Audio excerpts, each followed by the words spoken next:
યુગ પહેલા માં જોગણી જયારે જગતમાં કોઈ નતું, યુગ નતા જુગ નતા, ત્યારે માં જોગણી અહીંયા પ્રાગટ્ય સ્થાન પ્રગટ થયા. સૂરજની અંદર પાલોદર એ જ 64 જોગણીઓ માતાજી. ભારતભરની અંદર ગણીએ શ્રી 64 જોગણીઓ માતાજી. અહીંયા ટીમ્પા પડતા ગયા એટલા માતાજી પ્રગટ થવા માંડ્યા. 64 ટીમ્પા પડ્યા ત્યારે સહદેવ જોશી માતાજીને શરણે નમ્યો, પ્રસન્ન થયા અને કહ્યું કે તું માગીએ તને વરદાન આપું. ત્યારે કહ્યું કે જેવા તમે એકના અનેક થયા એવું વરદાન મને આપશે. અહીંયા માતાજીની પ્રાણ પ્રતિષ્ઠા જે સ્થાપના ભગવાન શ્રી કૃષ્ણ અને સહદેવના હસ્તે થયેલી એ આ પાલોદર. અહીંયા દોરા ધાગા ભુવા કોઈ બાધા બંધણી કોઈ આપવામાં આવતી નથી. સ્વયંભૂ વિશ્વાસ માનો, માની ટેક કોઈ રાખી છે. મિત્રો, સાચી શ્રદ્ધા અને સાચા હૃદયના ભાવથી કોઈ એકવાર યાદ કરે તો એના ધાર્યા કામ પાર પડે છે.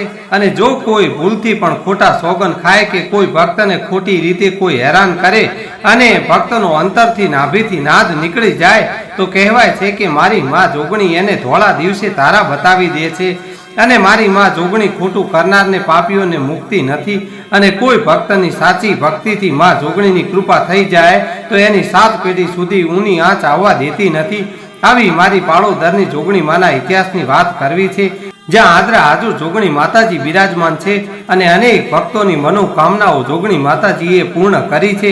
અને એવું કહીએ તો ખોટું નહીં કે અહીંયા જોગણી માતાજીના ધામે ભક્તો રડતા આવે છે અને હસતા હસતા જાય છે. તો મિત્રો, આજના વિડીયોના માધ્યમથી જાણીશું હું પાળોદરના જોગણી માતાજીના ઇતિહાસ વિશે. આપ સૌ મિત્રોને મારા જય જોગણીમાં, જય શ્રી કૃષ્ણ. તો મિત્રો, વિડીયોને આગળ સાંભળતા પહેલા વિડીયોને લાઈક કરજો અને તમારા મિત્રોને પણ આ વિડીયોને જરૂરથી શેર કરજો, જેથી કરીને જોગણી માતાજીના ભક્તો આ જોગણી માતાજીના ઇતિહાસ વિશે જાણી શકે. અને મિત્રો, સાચી શ્રદ્ધાથી કોમેન્ટ બોક્સમાં જય જોગણીમાં, જય 64 જોગણીઓમાં લખવાનું ભૂલતા નહીં, જેથી કરીને આપ અને આપના પરિવાર પર સદાય માટે જોગણીઓમાંની કૃપા દ્રષ્ટિ બની રહે. તો મિત્રો, જોગણી માતાજીના ઇતિહાસ વિશે જાણીએ તે પહેલા પાળોદર જોગણી માતાજીના પરમ ભક્ત અને જે જોગણી માતાજીની સેવા પૂજા કરે છે એવા પૂજારી બાપા પાસે પણ થોડો જોગણી માતાજીના ઇતિહાસ વિશે જાણીએ અને પછી આપને જોગણી માતાજીના ઘરે બેઠા દર્શન સાથે સંપૂર્ણ ઇતિહાસ પણ જણાવશું.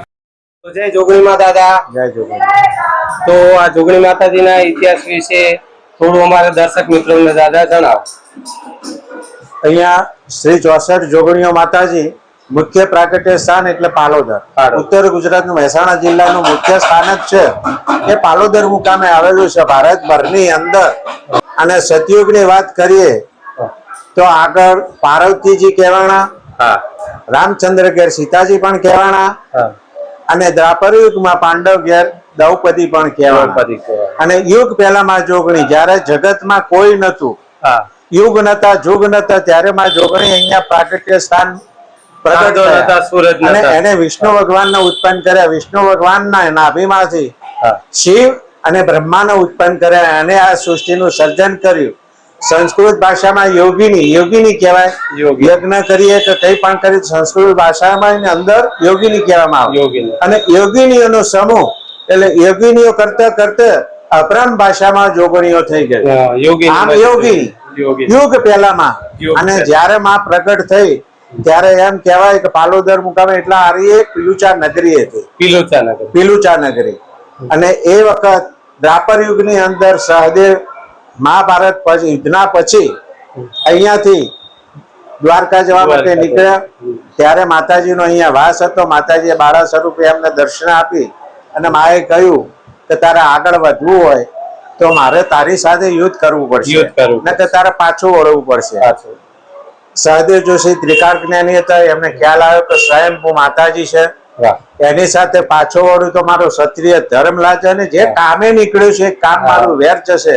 હું શ્રી કૃષ્ણ તેડવા જાઉં તો હું મારું વ્યર્થ જશે.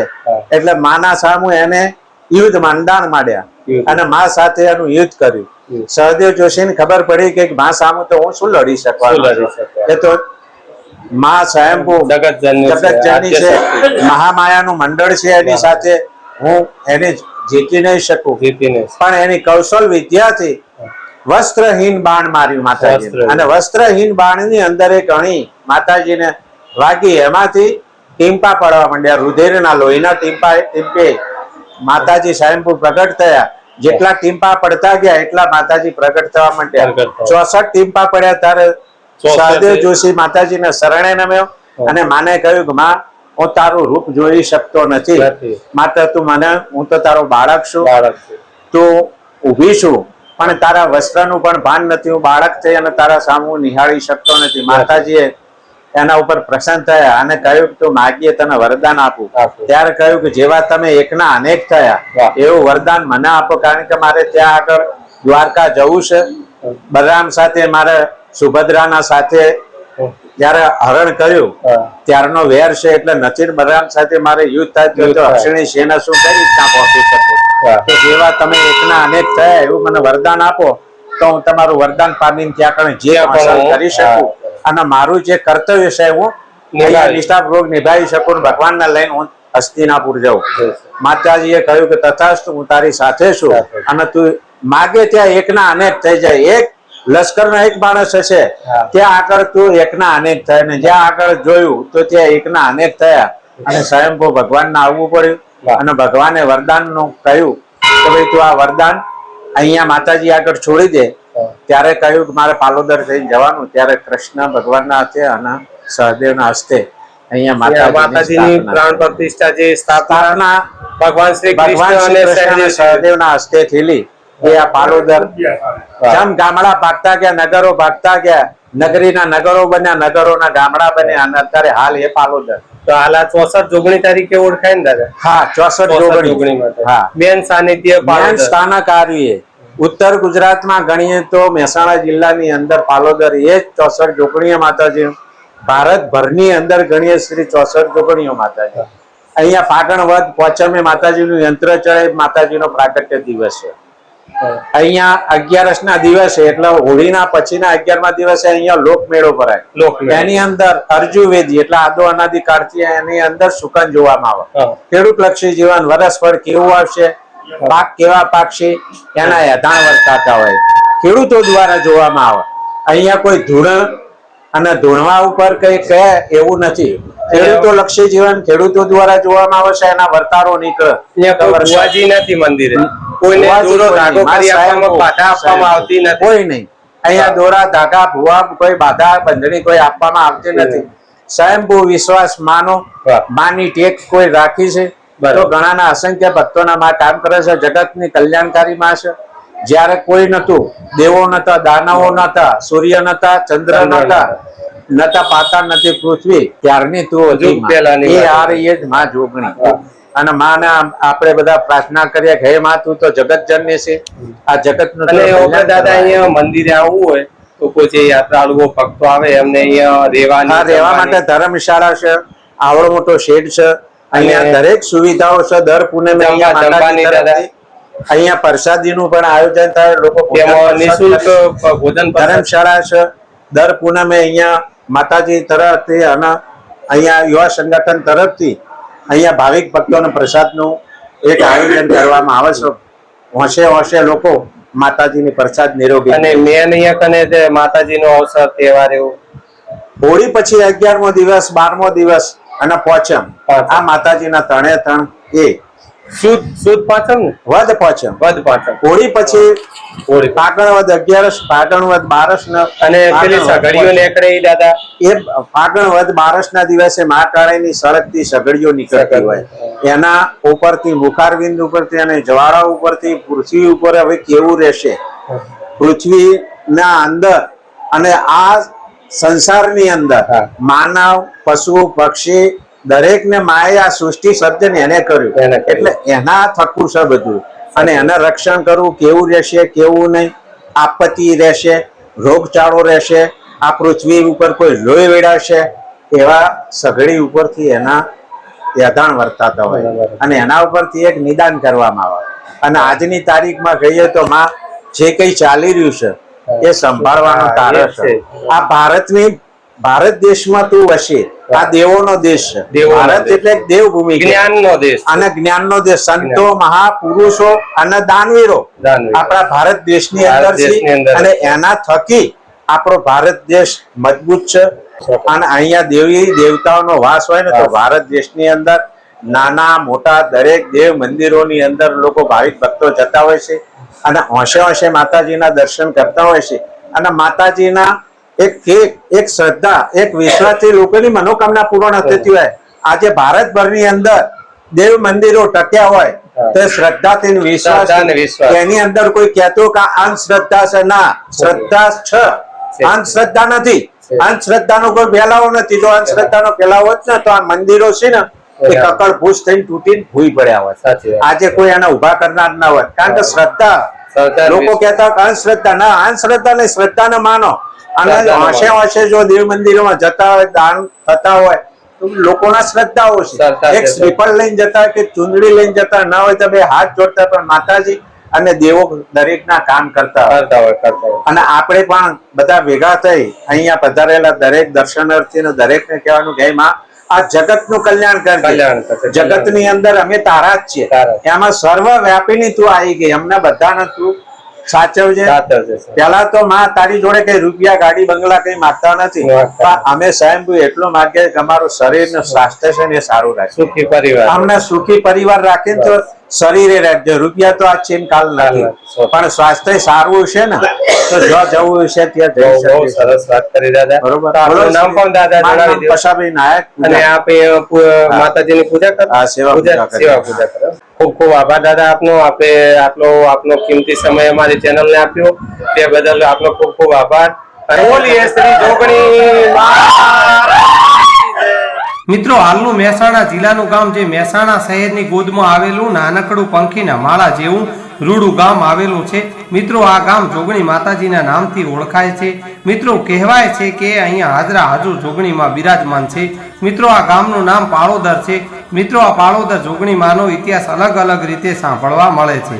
ઘણા લોકો એવું કહે છે કે આજનું પાળોદર ગામ પાલેશ્વરી નગરી તરીકે ઓળખાતું હતું અને પાંડુપુત્ર સહદેવ મથુરા જતા હતા ત્યારે અહીંથી નીકળ્યા હતા. પરંતુ મિત્રો, જોગણી માતાજીના પૂજારી બાપા અને પાળોદર ગ્રામજનો સ્થાનિક લોકોના જણાવ્યા મુજબ પાળોદર જોગણી માતાજીનો ઇતિહાસ આવી રીતે છે, જે પાળોદર જોગણી માતાજીના મંદિરના પરિશ્રમમાં પણ લખેલો છે. મિત્રો, આજનું પાળોદર ગામ એક પૌરાણિક નગરી હતું. તેનું નામ પિલુચા નગરી તરીકે ઓળખાતું હતું. મિત્રો, હસ્તિનાપુર જે હાલનું દિલ્હી કહેવાય છે, જ્યારે હસ્તિનાપુર પાંડવો અને કૌરવોનું રાજ હતું. તે સમયે મહાભારતનું યુદ્ધ કૌરવો અને પાંડવો વચ્ચે કુરુક્ષેત્રમાં થયું હતું. તેમાં પાંડવોનો વિજય થયો અને વિજય થયા પછી પાંડવોએ રાજસૂર્ય યક્ષ કર્યો. તે વખતે ભારતના દરેક રજવાડાના રાજાઓને આમંત્રણ આપવા માટે 5 ભાઈઓને અલગ અલગ દિશા તરફ મોકલવાનું માતા કુંતાએ નક્કી કર્યું. ચારે દિશાનું સુકાન ધર્મરાજ યુધિષ્ઠિર સિવાય ચારેય ભાઈઓને ચારે દિશા તરફ રવાના કર્યા અને દક્ષિણ દિશા તરફ જવાનું સહદેવ જોશીને કહેવામાં આવ્યું. મિત્રો, સહદેવ જોશી કહેવાય છે કે ત્રિકાળ જ્ઞાની હતા, એટલે તે પહેલેથી જાણતા હતા કે દક્ષિણ દિશા તરફ જવામાં ખતરો છે. પરંતુ માતા કુંતાનું વેણ કેમ ઓળંગવું શકે, એટલે એક દિવસ બીજો દિવસ, આજે જઈશ કાલે જઈશ, આમ બહાના કરવા લાગ્યા. ત્યારે સહદેવ જોશીને માતા કુંતાએ પૂછ્યું એટલે બધી વાત કહી. કારણ કે સહદેવ જોશીને વરદાન હતું કે જ્યાં સુધી કોઈ તમને પૂછે નહીં ત્યાં સુધી કેવું નહીં. ત્યારે માતા કુંતાએ સહદેવને કહ્યું કે મારા આશીર્વાદ તમારી સાથે છે અને રસ્તામાં કોઈ વિઘ્ન આવે તો તમે દક્ષિણ દિશા તરફ મોઢું કરતા નહીં, દક્ષિણ દિશા તરફ જોતા નહીં. ત્યારે સહદેવ જોશી માતા કુંતાના આશીર્વાદ લઈ તૈયાર થઈને દ્વારકાના રાજા શ્રી કૃષ્ણ ભગવાનને આમંત્રણ આપવા નીકળ્યા છે. ચાલતા ચાલતા મહેસાણા જિલ્લામાં એ સમયમાં પિલુચા નગરી કહેવાતા હાલના પાલોદર ગામની સીમમાં આવી પહોંચ્યા. ત્યારે આ ગામમાં જોગણી માતાજીનો વાસ હતો. મિત્રો, કહેવાય છે કે જોગણી માતો આદિ અનાદિ કાળથી છે, યુગ પહેલાની માં જોગણી છે. આ જોગણી માને ખબર પડી ગઈ કે સહદેવ જોશી દ્વારકા ભગવાન શ્રી કૃષ્ણને મળવા જાય છે, એટલે મારે એમને સન્મુખ મળવા જવું પડશે. અને કહેવાય છે કે મિત્રો, અહીંયા સરોવર હતું. સરોવર જોઈને પાંડુ પુત્ર યુવરાજ સહદેવ જોશી થંભી ગયા અને પાણી પી વિશ્રામ કરીને આગળ વધવાનો વિચાર કર્યો. પાણી પી વિશ્રામ કરીને સહદેવ જોશી આગળ પ્રયાણ કરતા હતા. ત્યારે માતા જોગણી બાળા સ્વરૂપે સહદેવ જોશીની સામે ઊભા છે અને બાળ સ્વરૂપે જોગણીમાં કહે છે, ક્યાંથી આવ્યો છો અને ક્યાં જાય છે? અહીંયા મારી મરજી વગર પાંદડું પણ ફરકતું નથી અને તારે મારી મરજી વિરુદ્ધ જવું હોય તો મારી સાથે તારે યુદ્ધ કરવું પડશે.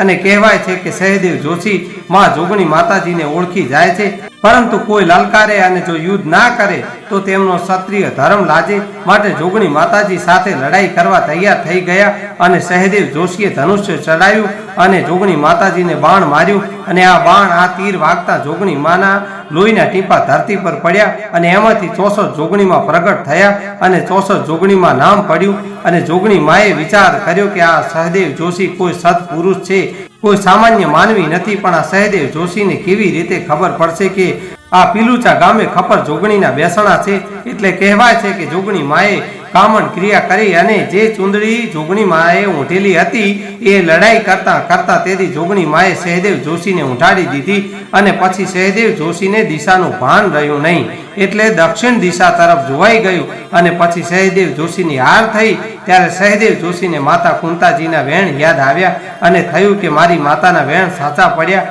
પછી આ સહદેવ જોશી જોગણી માના ચરણોમાં 2 હાથ જોડીને પડી ગયો અને કહ્યું કે હે જોગણી માં, મને માફ કરો, મારી ભૂલ ચૂક થઈ હોય તો મને માફ કરજો. ત્યારે કહેવાય છે કે જોગણી માએ સહદેવ જોશીને આશીર્વાદ આપ્યા અને કહ્યું કે હે સહદેવ, ક્યારે જીવનમાં સંકટ આવે, દુઃખ આવે ત્યારે મને જોગણીને યાદ કરજે, હું તારી વહારે આવીશ. આમ જોગણી માએ સહદેવ જોશીને અંતરના આશીર્વાદ આપ્યા અને કહ્યું કે સહદેવ દ્વારકા જાઓ છો તો ભગવાન શ્રી કૃષ્ણને કહેજો કે પાળોદરની જોગણી માએ તમને સંદેશો મોકલ્યો છે કે સહદેવ જોશીનું વાજતે ગાજતે સામયું કરો. આમ જોગણી માના આશીર્વાદ લઈ સહદેવ જોશી દ્વારકા આવે છે અને સહદેવ જોશીનું વાજતે ગાજતે સામયું થાય છે અને હાલ પણ જોગણી માતાજીના પરચાના ચારેય બાજુ ડંકા વાગે છે. દૂર દૂરથી યાત્રાળુઓ, શ્રદ્ધાળુઓ, ભક્તો જોગણી માતાજીના દર્શન કરવા માટે આવે છે. ઘણા ભક્તો રથ લઈને આવે છે અને દર્શન કરી ધન્યતાનો આનંદ અનુભવે છે. બહુ સરસ મંદિર છે, ખુલ્લી જગ્યા છે અને દર રવિવાર અને દર પૂનમના દિવસે મેળો ભરાય છે અને યાત્રાળુઓ ભક્તોને નિઃશુલ્ક ભોજન પ્રસાદ આપવામાં આવે છે. ઠંડા પાણીની સગવડ છે અને કોઈ ભક્તો વાહન લઈને આવતા હોય તો તેમને વાહન પાર્કિંગ માટે પણ સરસ સગવડ કરવામાં આવેલ છે. મિત્રો, તમારે જો જોગણી માતાજીને પ્રસાદ ધરાવવો હોય તો પણ મળી જશે. મંદિરની બહાર દુકાનો આવેલ છે જ્યાં ચુંદડી, નાળિયેર, રેવડી, પેંડા વગેરેનો પ્રસાદ મળી જશે. તો મિત્રો, હવે આપને પાળોદર જોગણી માતાજીના મંદિરે આવવા માટે એક્ઝેક્ટ લોકેશન પણ જણાવી દઈએ. મિત્રો, પાળોદર જોગણી માતાજીનું મંદિર અમદાવાદથી આશરે 85 કિલોમીટર અને ઊંઝાથી આશરે 20 કિલોમીટર અને મહેસાણાથી માત્ર 8 કિલોમીટર દૂરના અંતરે આવેલું છે. મિત્રો, મહેસાણાથી રામોસણા ચોકડી, જે આપ વિડીયોમાં પણ જોઈ શકો છો, અને રામોસણા ચોકડીથી 4 કિલોમીટર અંદર પાળોદર ગામ આવેલું છે. ત્યાં જોગણી માતાજીનું ભવ્ય મંદિર છે, જ્યાં જોગણી માતાજી હાજરા હાજર બિરાજમાન છે. તો મિત્રો, તમે પણ એકવાર જરૂર પાળોદર જોગણી માતાજીના દર્શન કરવા માટે પધારજો અને જો આપ આવેલા હોવ તો આપનો અનુભવ કોમેન્ટ બોક્સમાં જરૂરથી અમને જણાવજો. તો મિત્રો, આજનો વિડીયો અહીં પૂર્ણ કરીશું. ફરી મળીશું એક આવા જ નવા વિડીયોમાં. ત્યાં સુધી આપ સૌ મિત્રોને મારા જય જોગણીમાં, જય રામદેવ પીર, હર હર મહાદેવ.